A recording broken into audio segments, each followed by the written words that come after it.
Students कैसे हैं आप? आई होप आप सब ठीक हैं। आज का हमारा जो लेक्चर होगा that is also on chapter number 4 structure of molecules.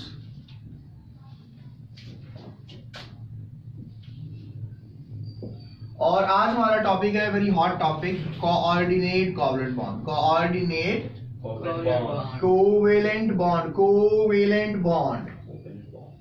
तो स्टूडेंट्स ये कोऑर्डिनेट कोवेलेंट बॉन्ड क्या होता है? ये बहुत से स्टूडेंट्स के लिए एक मौमा रहता है, एक परेशानी रहती है, एक क्वेश्चन रहता है, समझ में नहीं आता है। लेकिन इस टॉपिक को शुरू करने से पहले मैं आपसे एक बात शेयर करना चाहूंगा कि हमारा यूट्यूब चैनल जो है इट्स बीन ग्रोइंग माशाल्लाह विद अ गुड रेट। तो आई होप आप भी सब्सक्राइबर बन गए होंगे और आपने सब्सक्राइब कर लिया होगा। डिस्क्रिप्शन में बहुत से लिंक्स हैं जिनमें आपके नोट्स दिए गए हैं चैप्टर के। इसी तरह आप कोई भी चैप्टर फाइंड करें, जैसे लेट्स से दैट आपका टॉपिक है फिजिकल स्टेट्स ऑफ मैटर, उसका कोई टॉपिक है, लेट्स से एवेपोरेशन आप स्टडी करना चाह रहे हो, तो एवेपोरेशन लिखना है आपने, स्पेस जीएस एकेडमी लिखना है, वीडियो टॉप पे आ जाएगी। अब आप उसके नोट्स चाहिए, लेट्स से दैट आपको चैप्टर 5 के चाहिए, चैप्टर 6 के चाहिए, तो आपने कोई टॉपिक लिखना है, स्पेस जीएस एकेडमी लिखना है और नीचे फिर डेफिनेटली वीडियो खुल जाएगी। वीडियो के डिस्क्रिप्शन में सारे लिंक्स हैं। कुछ भी चाहिए, टेस्ट और शेल्फ चाहिए, शॉर्ट चाहिए, लॉन्ग चाहिए, कैसे लिखना है सवालों को, टेस्ट चाहिए, everything is available with this platform. तो आप उनको फॉलो कर सकते हैं। और इस वीडियो को जो है थोड़ा सा एंड तक देखिएगा, क्योंकि बीच में छोड़ के जाते हैं तो बड़ा काम खराब हो जाता है। क्योंकि आपको पता है कि वीडियो जो है उसकी रिटेंशन नहीं आती है। तो वीडियो अगर आप देखने आते हैं तो प्लीज उसको पूरा देख के जाया करें, क्योंकि हमें इस चीज का ही फायदा होता है कि अगर आप उसको पूरा देखते हैं। अगर आपको समझ में नहीं आ रही थी कमेंट किया करें ताकि हमें पता लगे कि क्या प्रॉब्लम चल रही है। लेकिन मैं पूरी कोशिश करता हूँ कि कोई गलती ना हो और आप लोगों को एफिशिएंट तरीके से सारा टॉपिक समझाया जाए। चलते हैं टॉपिक की तरफ, कोऑर्डिनेट कोवलेंट बॉन्ड। तो स्टूडेंट्स कोऑर्डिनेट कोवलेंट बॉन्ड क्या होता है? क्या होता है? तो मैंने कहा अच्छा, तो कोऑर्डिनेट कोवलेंट बॉन्ड बेसिकली एक कोवलेंट बॉन्ड होता है। जैसे मैंने आपको बताया कि सिंगल कोवलेंट बॉन्ड होता है, डबल कोवलेंट बॉन्ड होता है, ट्रिपल कोवलेंट बॉन्ड होता है। लेकिन कोऑर्डिनेट कोवलेंट बॉन्ड को हम थोड़ा सिंगल कोवलेंट बॉन्ड से रिलेट करने की कोशिश करेंगे। और ये बच्चे थोड़े पीछे बैठे, इनको आगे उठाता हूँ। तो स्टूडेंट्स आप याद रखिएगा कि ये कोऑर्डिनेशन है। बेसिकली कोऑर्डिनेट का मतलब होता है कोऑर्डिनेशन करना। आपको याद होगा कि हमारे पास अगर एटम ए है, एटम बी है, और आपको याद होगा कि लेट्स से दैट हाइड्रोजन क्या लेते हैं इसको, लेट्स से दैट दोनों सेम एटम है, ठीक है, दोनों जो एटम है वो सेम है। तो ये एटम ए है, इसके आउटर शेल में एक इलेक्ट्रॉन है, ठीक है। ये भी एटम ए है, इसके आउटर शेल में एक इलेक्ट्रॉन। आपको याद होगा कि एटम जब करीब आते हैं तो दो फोर्सेज एक्ट कर रही होती हैं, जिनको हम कहते हैं forces of attraction and forces of repulsion. तो लिहाजा जब जो सी डोमिनेंट हो जाती हैं, कौन सी फोर्सेज हैं? Forces of attraction, forces of attraction है। आपको याद होगा मैंने कोवलेंट बॉन्डिंग में बातें समझाई हैं आपको। And forces of repulsion, forces of repulsion. तो forces of attraction, forces of repulsion, ये फोर्सेज जो है वो काम कर रही होती हैं। और जब ये फोर्सेज काम कर रही होती हैं तो जो फोर्स जीतती है वो डिसाइड करती है बॉन्ड बनेगा कि नहीं। फोर्स ऑफ अट्रैक्शन बॉन्ड बनाने में कामयाब करती है एटम्स को, लेकिन रिपल्शन तो आपको पता है एटम करीब आएंगे तो they don't like one another, कोई सेटिंग नहीं हो सकी, कॉन्फ़िगरेशन ऐसी नहीं थी, तो this we get apart। तो एनर्जी कम होती है, एनर्जी ज्यादा होती है। ये जरूरी नहीं होता कि जब एटम करीब है एनर्जी कम हो तो बॉन्ड बनेगा, एटम करीब आए तो एनर्जी ज्यादा हो जाए तो बॉन्ड बनेगा। ये दोनों में से कोई भी फिनोमेना जो है वो हो सकता है। तो बेटा काम की बात करते हैं, ये तो हो गया, ठीक है। अब होता है ये सीन, आपको याद होगा मैंने आपसे कहा था कि न्यूक्लियस होता है।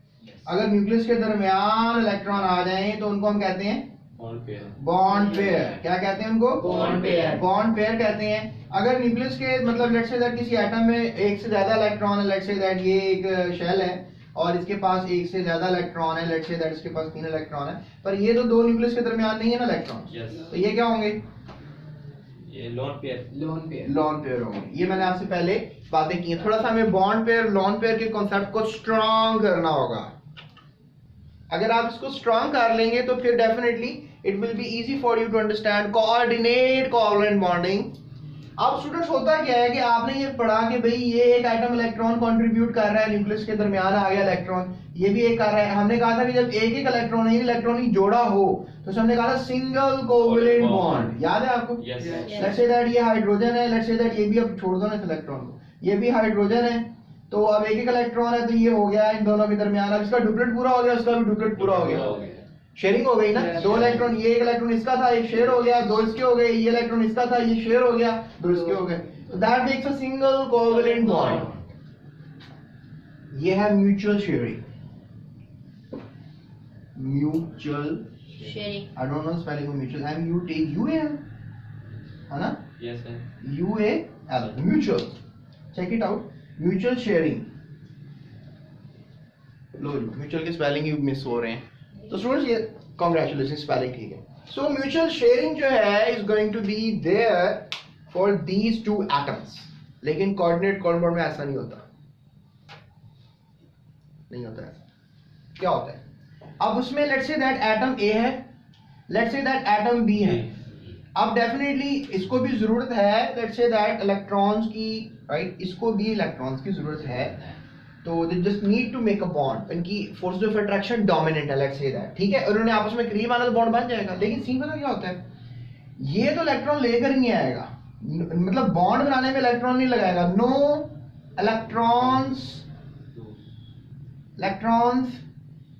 Electrons for mutual sharing, mutual sharing, ये स्पेलिंग फिर बोल रहा था मैं। और यहां पर ये जो हमारे पास एटम है, ये सखी है, सखी, ये कहेगा भाई तेरे पास तो इलेक्ट्रॉन ही कोई नहीं शेयर करने के लिए, मैं दूंगा इलेक्ट्रॉन्स, यानी दोनों इलेक्ट्रॉन्स ये देगा। आपको याद होगा भी मैंने यहाँ लोन पेयर बनाया था, ये किस काम के, ये तो कोई काम के नहीं है ना। तो लेट्स से दैट यहाँ पे कोई एटम आ जाए इसके ऊपर और ये कहे दोनों इलेक्ट्रॉन हम दोनों सेंटर में कर लेते हैं, तो तेरा क्या जाएगा, 2 इलेक्ट्रॉन तेरे पास ही रहेंगे, लेकिन मुझे फायदा हो जाएगा कि 1 इलेक्ट्रॉन मेरे पास भी आ जाएगा, 2 इलेक्ट्रॉन मेरे पास भी आ जाएगा। अच्छा, अब आप सोच रहे हो कि सर आप क्या समझा रहे हो, कुछ समझ में नहीं आ रही, राइट, ओके फाइन। अब बस आप ये बात याद रखो कि ये बॉन्ड तो कोवलेंट ही है, Yes. लेकिन इसमें दोनों जो इलेक्ट्रॉन्स हैं वो एक ही एटम ने दिए हैं, ये मैं आपको प्रूव करता हूं, राइट, ये एटम है, ये एटम है, इसको हम कहेंगे एक्सेप्टर Acceptor और donator वो और इसको हम कहेंगे डोनर। दोनों। डोनर देगा दोनों इलेक्ट्रॉन्स, एक्सेप्टर लेगा दोनों इलेक्ट्रॉन्स, लेकिन ये कैसे होगा हम इसको भी करते हैं, और उसके बाद डेफिनेशन करेंगे ताकि डेफिनेशन समझ में आ जाए आपको। एक्सप्लेनेशन हो रही है लेकिन फिर भी एक्सप्लेनेशन थोड़ी बहुत फिर कर देंगे, एग्जाम्पल करते हैं ताकि बात समझ में आए। एग्जाम्पल में हम अभी लेंगे 2 मॉलिक्यूल्स को, उसकी बात कर लेते हैं। अब समझना आपने ध्यान से, यहां पे हमारे पास एक मॉलिक्यूल है, इसको थोड़ी रिस्पेक्ट दें, इस मॉलिक्यूल का नाम है अमोनिया। क्या नाम है इसका, अमोनिया। हमें इसको मेंटली तौर पे समझना होगा, अगर हम इसको मेंटली तौर पे नहीं समझेंगे तो ये हमें मेंटल कर देगा। और ये है हाइड्रोजन आयन। अब ये जो हाइड्रोजन आयन है, आप कह लो ये किसी एसिड से आया है।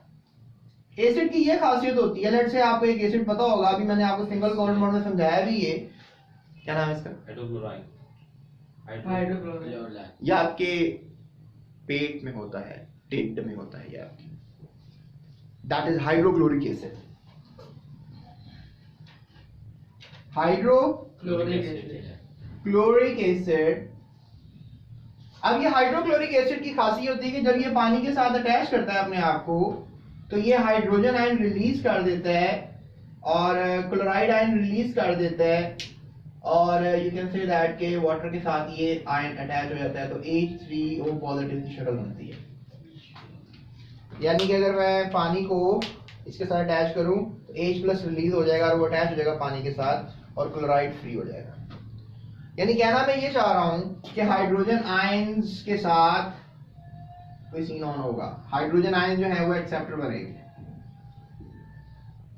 एक्सेप्टर से मुराद है कि ये कोऑर्डिनेट कोवलेंट बॉन्ड तो बनाएंगे, कोऑर्डिनेट कोवलेंट बॉन्ड तो बनाएंगे, लेकिन एक्सेप्टर होंगे, यानी इलेक्ट्रॉन नहीं देंगे। हमने पढ़ा कि कोऑर्डिनेट कोवलेंट बॉन्ड में एक एटम 1 इलेक्ट्रॉन देता है, दूसरा एटम 1 इलेक्ट्रॉन देता है, इलेक्ट्रॉनिक जोड़ा बन जाता है, बॉन्ड पेयर बन जाता है, सिंगल कोवलेंट बॉन्ड। हमने पढ़ा एक एटम 2 इलेक्ट्रॉन देता है, दूसरा एटम 2 इलेक्ट्रॉन देता है, न्यूक्लियस के में 2 इलेक्ट्रॉन आ जाते हैं, शेयर हो जाते हैं, single covalent bond, double covalent bond, 2 electron हो जाते हैं। हमने पढ़ा एक एटम 3 इलेक्ट्रॉन तक देने की भी कोशिश करता है दूसरे एटम को, दूसरा भी 3 उतना ही इक्वली पार्टिसिपेट करता है, ट्रिपल कोवलेंट बॉन्ड। लेकिन स्टूडेंट्स यहां पर ऐसा सीन नहीं होगा। ये तो मैंने हाइड्रोजन आयन को बताया। हाइड्रोजन के स्ट्रक्चर की तरफ हम देखें तो इसमें न्यूक्लियस है और इसमें ये शेल है और इस शेल में कोई भी इलेक्ट्रॉन नहीं है। ठीक है, I am very confuse, electron है ही नहीं, क्योंकि आपको पता है हाइड्रोजन में एक इलेक्ट्रॉन होता है, उसमें वो इलेक्ट्रॉन भी जा चुके हैं। तो ये क्या बन गया, और इसमें अब शेल की क्या जरूरत है फिर, जब इलेक्ट्रॉन ही नहीं तो क्या करना है। आप हाइड्रोजन आयन को प्रोटॉन भी कह सकते, क्योंकि अब खाली आपको प्रोटॉन ही नजर आ रहा है, कुछ भी नजर नहीं आ रहा सिर्फ प्रोटॉन के अलावा। तो स्टूडेंट्स आपको पता लगा कि हाइड्रोजन आयन जो है वो बेसिकली एक भी इलेक्ट्रॉन नहीं है, इसका शेल नहीं है। अब अमोनिया की तरफ देखें तो नाइट्रोजन के पास जो है बेसिकली पीरियोडिक टेबल का ये 7वां एलिमेंट है, इसका 14 मास होता है। अब देखो इधर ध्यान करो इधर बोर्ड पे, अगर ये हमारे पास न्यूक्लियस है और आपको नजर आ रहा है कि शेल है, इसका पहला शेल है 7 एटॉमिक नंबर का मतलब है 7 इलेक्ट्रॉन होंगे, तो पहले शेल में 2 आ गए। अब दूसरे शेल में आ गए 5 इलेक्ट्रॉन आ गए, 1 2 3 4 5, इजी हो गया। अब मैं जो इंटरनल सिस्टम है वो रेज कर सकता हूँ। अब आपको नजर आ रहा है इसके आउटर शेल में कितने बन रहे हैं, 5 इलेक्ट्रॉन बन रहे हैं। अब डेफिनेटली मैंने आपसे कहा था कि जो नाइट्रोजन है वो 7वें नंबर पे है और ये फॉलो करेगा किसको, 10वें नंबर को, क्योंकि हीलियम जो है वो दूसरे नंबर पे है, नोबल गैस है, ये उसको फॉलो नहीं करेगा, उसको फॉलो नहीं करेगा, ये करेगा फॉलो नियॉन को जो कि 10वें नंबर पे है। अब डेफिनेटली अब इसके पास 7 इलेक्ट्रॉन है, कितने चाहेगा, या तो गेन कर ले या तो शेयर कर ले। अब इलेक्ट्रॉन कैसे रखे जा सकते हैं आउटर शेल में, वैलेंस शेल में, या तो गेन कर ले ना या तो शेयर कर ले। तो शेयरिंग की तरफ जा रहे हैं ना अभी हम, बेसिकली कोवलेंट बॉन्डिंग पढ़ रहे हैं, तब शेयरिंग की बात करेंगे ना। लेकिन याद रखो म्यूचुअल शेयरिंग का लफ्ज इस्तेमाल नहीं करेंगे। म्यूचुअल शेयरिंग का मतलब है इक्वल शेयरिंग, यानी आपने भी उतना इलेक्ट्रॉन दिए, मैंने भी उतना इलेक्ट्रॉन दिए। तो ये इक्वल इलेक्ट्रॉन शेयरिंग नहीं है, ये अनइक्वल इलेक्ट्रॉन शेयरिंग है। अब अनइक्वल इलेक्ट्रॉन शेयरिंग क्या होती है, अब देखो इसके पास 5 इलेक्ट्रॉन है, इसको चाहिए आउटर शेल में 8 इलेक्ट्रॉन, तो किसको फॉलो कर रहा है, ऑक्टेट को। किसको फॉलो कर रहा है, अगर कोई भी एटम चाहता है कि आउटर शेल में 8 इलेक्ट्रॉन हो जाए तो ऑक्टेट को चाह रहा है ना वो। तो स्टूडेंट्स अब ये हमारे पास जो है इलेक्ट्रॉन है, ये हमारे पास इलेक्ट्रॉन है, ये हमारे पास इलेक्ट्रॉन है। अब डेफिनेटली यहाँ पे हाइड्रोजन आ जाएगा न्यूक्लियस लेके अपना, समझ रहे हो ना। और यहाँ पे भी एक हाइड्रोजन आ जाएगा न्यूक्लियस लेकर अपना, यहाँ पर भी एक हाइड्रोजन आ जाएगा न्यूक्लियस लेकर अपना। अब देखो न्यूक्लियस के दरमियान कितने इलेक्ट्रॉन हो गए, न्यूक्लियस के दरमियान कितने इलेक्ट्रॉन हो गए, न्यूक्लियस के दरमियान कितने इलेक्ट्रॉन हो गए, ये तो समझा रहा हूँ मैं आपको। अब देखो यहाँ पर मैं क्या समझा रहा हूँ आपको। अब देखो ये हमारे पास हाइड्रोजन है, ये देखो single covalent bond with hydrogen, agree, nitrogen single covalent bond with hydrogen, nitrogen single covalent bond, clear, nitrogen single covalent bond with hydrogen. और ये क्या हुआ, लॉन पेयर, ये क्या हुआ, lone pair, that is ammonia, that is ammonia, that is NH3 and that is a lone pair. तो lone pair क्या हुआ, ध्यान करो, तो ध्यान बनता है। लॉन पेयर क्या हुआ, जो बॉन्ड में पार्टिसिपेट नहीं कर रहा, ये हुआ ना बॉन्ड पेयर। अच्छा अमोनिया में लॉन पेयर कितने हुए, एक ही है, एक ही है ना, 1 2 3, 1 2 3, बॉन्ड पेयर कितने हुए, 3। ये बात नहीं समझ में आती बच्चों को, टीचर्स को भी कभी कभी नहीं आती। तो लिहाजा ये पता होना चाहिए राइट, कि इसमें बॉन्ड पेयर जो है वो 3 है, लॉन पेयर जो है वो 1 है। अब लॉन पेयर है ना, अच्छा किसी मॉलिक्यूल, इसको मॉलिक्यूल कहो गया, ये अमोनिया मॉलिक्यूल है, what is it, ammonia molecule है ये। अब ऐसा मॉलिक्यूल जिसके पास लॉन पेयर हो, ऐसा मॉलिक्यूल जिसके पास लॉन पेयर हो, वो कोऑर्डिनेट कोवलेंट बॉन्ड बना सकता है, वो कोऑर्डिनेट कोवलेंट बॉन्ड बना सकता है। अगर किसी मॉलिक्यूल के पास लॉन पेयर नहीं है तो किसी को कोऑर्डिनेट कोवलेंट नो नहीं बना सकते। आप कोऑर्डिनेट कोवलेंट बॉन्ड को एक और नाम दे सकते हो, dative covalent bond, dative covalent bond. हाँ जी क्या कह रहे हो सर, ये जो जिसके पास लॉन पेयर नहीं आता, जिसके पास लॉन पेयर नहीं आता तो वो क्यों नहीं बनाता coordinate covalent bond, yes that's a solid question. जिसके पास लॉन पेयर नहीं होता, लेट्स से कोई मॉलिक्यूल है उसके पास लॉन पेयर नहीं है, तो वो क्या कोऑर्डिनेट कोवैलेंट बॉन्ड नहीं बना सकता जी? नहीं बना सकता। क्यों नहीं बना सकता? अभी हम इसी को तो एक्सप्लेन करेंगे। इसी को मैं अरेज कर लूं जरा। अब अमोनिया आपको पता लग गया, उसका स्ट्रक्चर पता लग गया है, आपको हाइड्रोजन पता लग गया, उसका स्ट्रक्चर पता लग गया है। अब गेम ऑन करते हैं। तो स्टूडेंट्स अब चलते हैं जरा थोड़ा समझने की तरफ। अब ये हमारे पास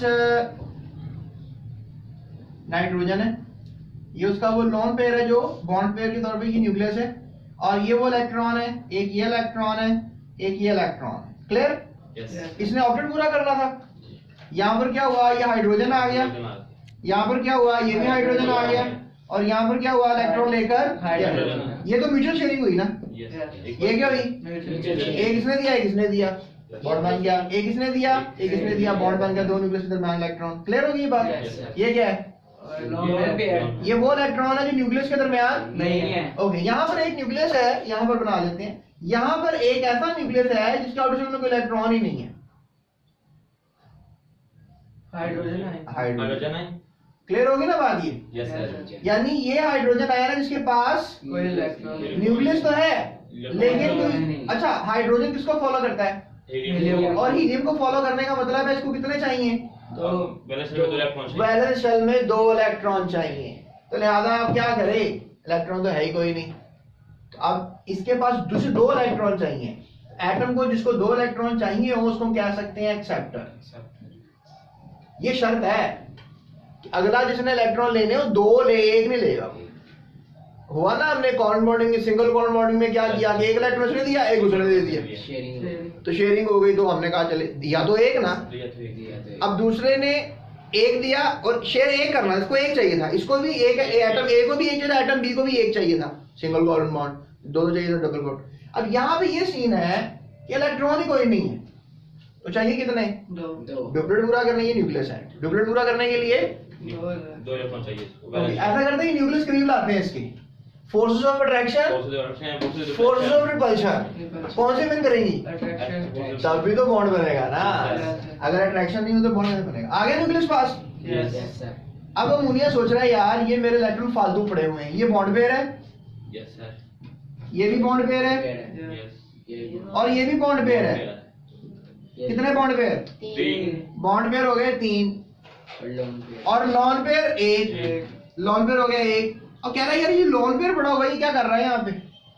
अमोनिया सोच रहा है, अमोनिया का नाइट्रोजन सोच रहा है, अमोनिया का नाइट्रोजन सोच रहा है कि यार ये लॉन पेयर में क्या कर रहा है।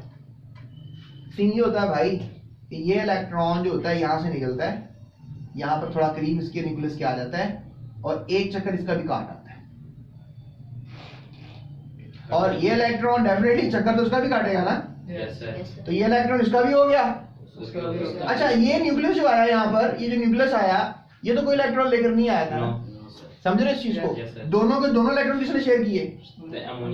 यानी कहने के बाद पता क्या ध्यान करें इस चीज पे, लॉन पेयर कन्वर्ट हो गया बॉन्ड पेयर।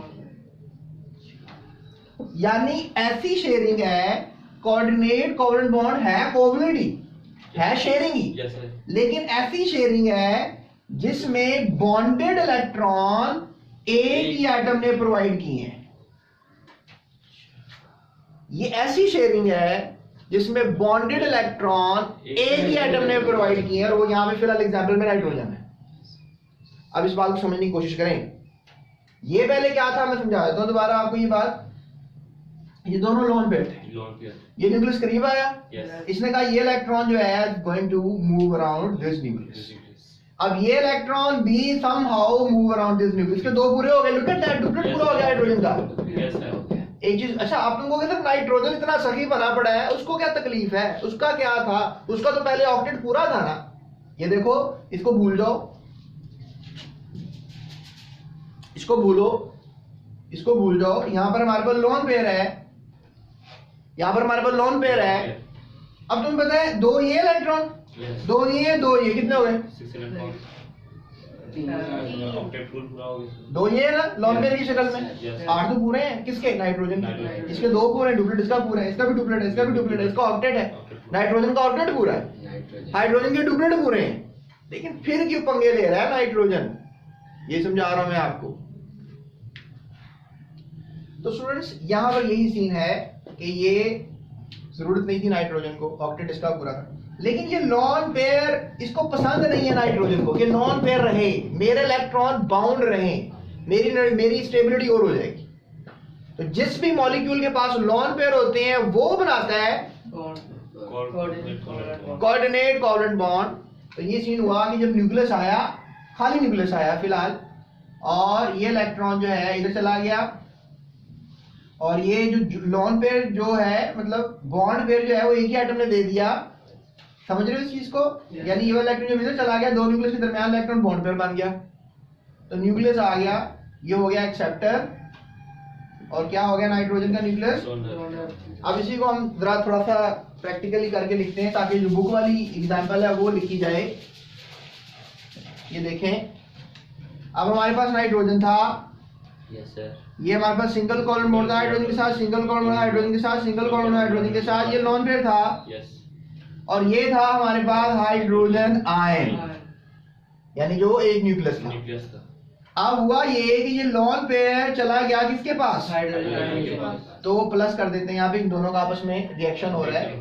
अब सीन क्या हो रहा है कि ये हमारे पास जो नाइट्रोजन था, इसने अपनी इलेक्ट्रॉन को दे दिया, एक इलेक्ट्रॉन को दे दिया हाइड्रोजन आयन को, ऐसा होल इसका डुप्लेट पूरा हो गया, क्योंकि एक इधर के शेल में रहेगा, एक इसके शेल में चला जाएगा, लेकिन दो इलेक्ट्रॉन न्यूक्लियस के दरमियान आ जाएंगे।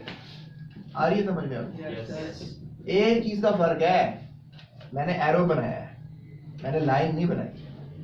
अगर मैं लाइन बना देता तो होता तो कोवलेंट बॉन्ड ही ना फिर। तो मैंने थोड़ा सा डिफरेंस करना था ना, मैंने टेल बना दी नाइट्रोजन की तरफ और हेड बना दिया मैंने हाइड्रोजन की तरफ, यानी दिया इसने और लिया इसने। तो ये डोमिनेंट बात एक आपने नहीं भूलनी है।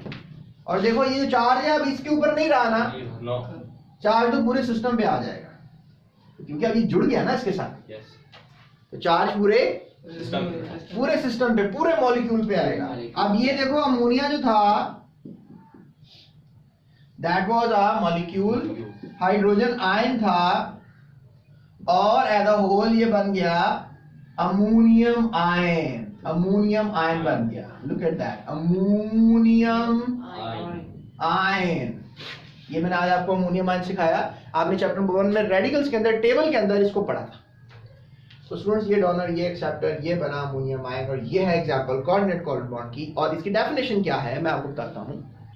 तो स्टूडेंट्स डेफिनेशन ये है कि एक कोवलेंट बॉन्ड की ही टाइप है, ठीक है, a type of covalent bonding in which, जिसके अंदर बॉन्ड पेयर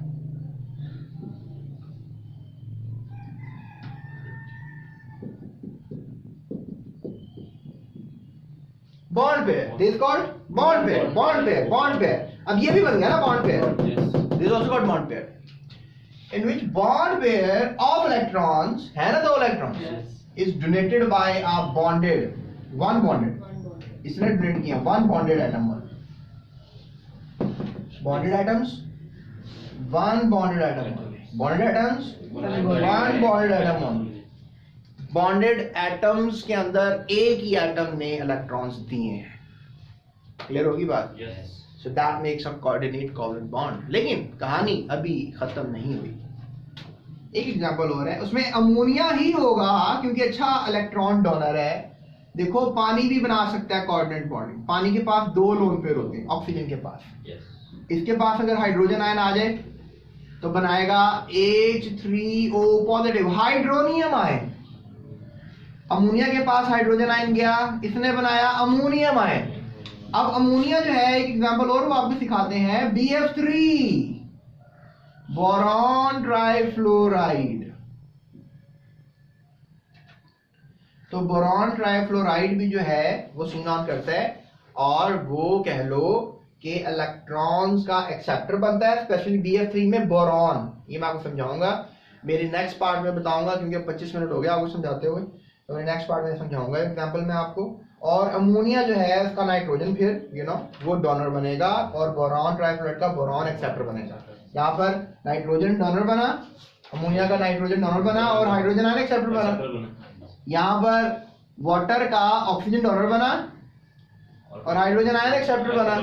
मैंने आपसे कहा ना कि ऐसा मॉलिक्यूल जिसके पास लॉन पेयर हो वो डोनर है, और जिसके पास कैपेबिलिटी हो दोनों इलेक्ट्रॉन्स लेकर शेयर करने की वो एक्सेप्टर है। फिलहाल एक्सेप्टर मैंने हाइड्रोजन आयन बताया आपको, बोरॉन ट्राइफ्लोराइड, क्या नाम है इसका? Boron trifluoride. इसी तरह से एल्यूमिनियम ट्राइक्लोराइड भी एक्सेप्टर हो सकता है, इसी तरह से फेरिक क्लोराइड भी एक्सेप्टर हो सकता है।